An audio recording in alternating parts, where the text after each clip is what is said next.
ज़्यादा रिहायशियाँ। ये 5 दरिया है, सतलुज, ब्यास, रावी, चनाब। ये इधर ये ब्यास ही रलता है, सतलुज। ये 3 दरिया है, चनाब, रावी, झेलम।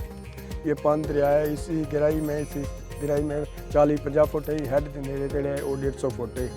लोग सैलगाह करने आते हैं, कोई मच्छी दरिया की, कोई फार्म की, सब मिक्स करके खाते हैं। ये इस जगह हेड पर अलीपुर शहर के अंदर है, जिला मुजफ्फरगढ़ लगता है।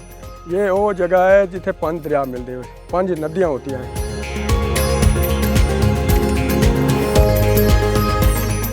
काफ़ी लोग आते, कोई मुल्तान आते, कोई लाहौर, कोई सादकाबाद, कोई बावलपुर लोग आते टुरन फिरन आते, कोई दरिया की सैल करने, कोई मच्छी खाते, कोई टुरन फिरन। सारे जून जुलाई होते हैं।